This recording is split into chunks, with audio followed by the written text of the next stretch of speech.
Hi third grade and welcome. Today we're going to be working on our Hundertwasser houses and cities, and I'm really excited to see what these are going to look like when you are all done. Hundertwasser was a very different type of artist because he was both a painter and an architect. An architect is someone who designs buildings.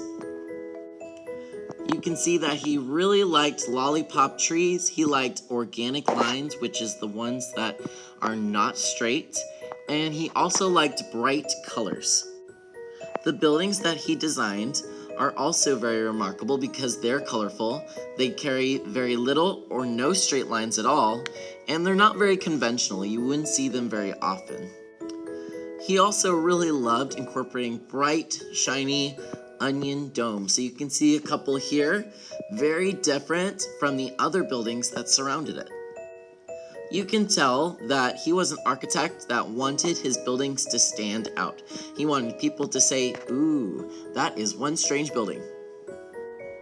So I'm still working on mine.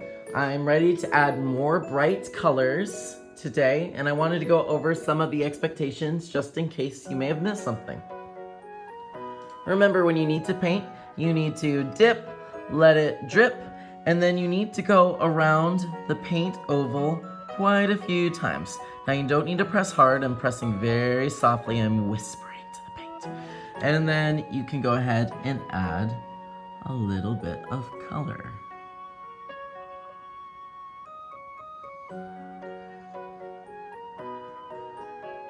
Now it's super important that we clean our brushes before we go into a different color. Otherwise they're gonna start mixing in the pan and then you're gonna ruin it for everyone.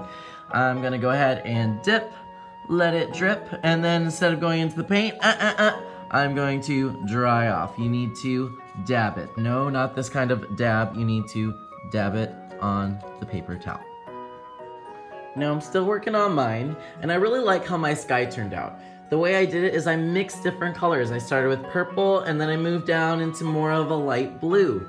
I want you to totally mix colors. I even mixed a little bit of the red into my orange on the paper.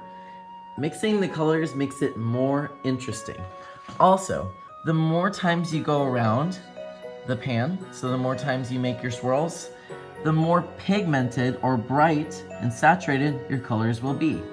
The more water you have, so if I dip it in water and then go back into that color and only just touch it, now my color is going to be very light. So you can kind of see the difference. So the more water you add, the lighter it's going to be. The more times you go around the pan, the darker it will be. Please do not be afraid to be creative with this project because I've heard some amazing ideas from you guys, and I'm so excited to see what these are going to look like when they're all done.